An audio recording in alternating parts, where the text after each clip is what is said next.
Welcome to ராஜாவோட kitchen. நம்ம கிச்சனில் நம்ம இன்றைக்கி என்ன ரெசிபி பார்க்க போகிறோம் அப்படின்னா, ரொம்ப ஹெல்த்தியான ஒரு மணத்தக்காளி கீரை பொரியல் தான் நம்ம செய்ய போகிறோம். வாங்க எப்படி செய்யலான்னு பார்க்கலாம். வாங்க வீடியோக்குள்ளே போகலாம்.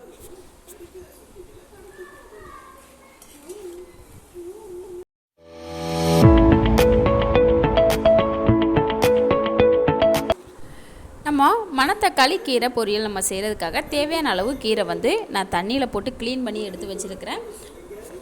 அடுத்ததாக ஒரு 10 சின்ன வெங்காயம் நான் பொடியாக கட் பண்ணி எடுத்து வச்சுருக்கிறேன். 2 மிளகாய், ஒரு வரமிளகா நான் கட் பண்ணி எடுத்து வச்சுருக்கிறேன். கொஞ்சமாக பாசிப்பருப்பு 10 நிமிஷமாக தண்ணியில் போட்டு ஊற வச்சு எடுத்து வச்சுருக்கிறேன். கொஞ்சமாக தேங்காய் மிக்சியில் போட்டு நல்லா துருவன மாதிரி அரைச்சி எடுத்து வச்சுருக்கிறேன். அவ்வளோதாங்க நமக்கு தேவையான பொருள். நம்ம ஸ்டவ் ஆன் பண்ணி கடாய் எடுத்து வச்சிடலாம். நமக்கு கடாய் சூடாயிடுச்சு, ஆயில் சேர்த்துக்கலாம். கடுகு, உளுந்தம்பருப்பு சேர்த்துக்கலாம். 1/2 டீஸ்பூன் அளவுக்கு சீரகம் சேர்த்துக்கலாம். நம்ம பொடியாக நறுக்கி எடுத்து வச்சுருக்கிற மிளகாய், வெங்காயம், வரமிளகாவும் நம்ம சேர்த்துக்கலாம். சேர்த்துட்டு நல்லா கலந்து விட்டுடலாம். நமக்கு வெங்காயம் ஓரளவுக்கு வதங்கினா போதும். அடுத்ததாக கொஞ்சமாக கருவேப்பிலை சேர்த்துக்கலாம்.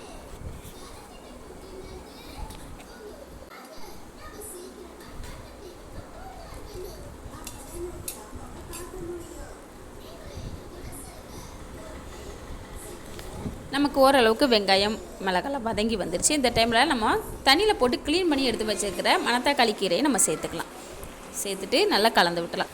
நமக்கு கீரை அதிகமாக இருக்க மாதிரி தான் தெரியும். நம்ம வதக்கிறப்போ நமக்கு கம்மியாயிரும். அடுத்ததாக நம்ம சிறுபருப்பு 10 நிமிஷம் நம்ம தண்ணியில் போட்டு ஊற வச்சு எடுத்து வச்சுருக்கிறோம் இல்லையா, நம்ம தண்ணியை இருத்துட்டு நம்ம பருப்பை சேர்த்துக்கலாம். நம்ம தண்ணி எதுவுமே நம்ம சேர்த்து வேக வைக்க வேண்டாம். நமக்கு கீரையில் இருக்கிற அந்த தண்ணியே நமக்கு போதுமானதாக இருக்கும். நல்லா பொறுமையாக கலந்து விட்டுடலாம்.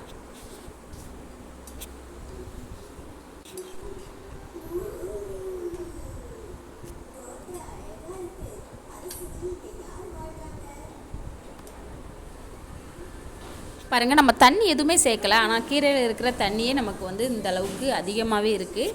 நமக்கு இதுவே கீரை வேகிறதுக்கும் நமக்கு சிறுபருப்பு வேகிறதுக்கும் போதுமான தண்ணியாக இருக்கும். நல்ல பொறுமையாக கலந்து விட்டுடலாம். நம்ம தேவையான அளவு இந்த டைமில் உப்பு சேர்த்துக்கலாம்.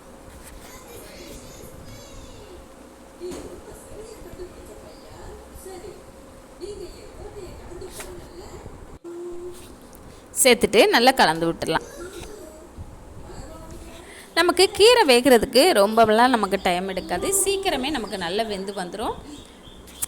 நம்ம கீரை வெந்து வந்ததுக்கப்புறமா நம்ம தேங்காய் துருவலை சேர்த்துக்கலாம்.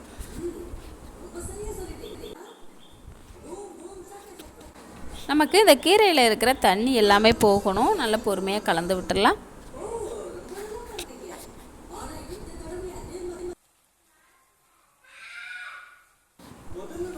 பாருங்கள், நமக்கு கீரையில் இருக்கிற தண்ணி எல்லாமே கொஞ்சம் கம்மியாயிடுச்சு. இன்னமும் நமக்கு கம்மியாகி வரணும். நமக்கு நல்ல பொறுமையாக கலந்து விட்டுடலாம். பாருங்கள், நமக்கு கீரையில் இருக்கிற தண்ணி எல்லாமே நல்லா சுத்தமாக கம்மியாயிருச்சு. இந்த டைமில் நம்ம தேங்காய் துருவன மாதிரி நம்ம அரைச்சி எடுத்து வச்சுருக்கோம் இல்லையா, நம்ம அதை ஒன்றா சேர்த்துட்டு நல்லா கலந்து விட்டுடலாம். தேங்காயோட பச்சை வாசனை எல்லாம் போகிற வரைக்கும் நல்லா பொறுமையாக கலந்து விட்டுடலாம். அவ்வளோதாங்க, நமக்கு தேங்காயில் இருக்கிற பச்சை வாசனை எல்லாமே போயிடுச்சு. அவ்வளோதாங்க, சூப்பரான டேஸ்டியான ஹெல்த்தியான நமக்கு மணத்தக்காளி கீரை பொரியல் சூப்பராக ரெடி ஆயிடுச்சு. உடம்புக்கு ரொம்ப நல்லதுங்க. இது போல் மணத்தக்காளி கீரை பொரியல் செஞ்சு சாப்பிட்டு பாருங்கள். நம்ம சிறுபருப்பு, நம்ம தேங்காய் இது எல்லாமே நம்ம சேர்க்குறதுனால நமக்கு அந்த கீரையில் இருக்கிற கசப்புத்தன்மையும் நமக்கு தெரியாது. இதே போல் நீங்களும் ட்ரை பண்ணி சாப்பிட்டு பார்த்துட்டு எனக்கு கமெண்டில் சொல்லுங்கள். இந்த டைமில் நம்ம ஸ்டவ் ஆஃப் பண்ணிக்கலாம்.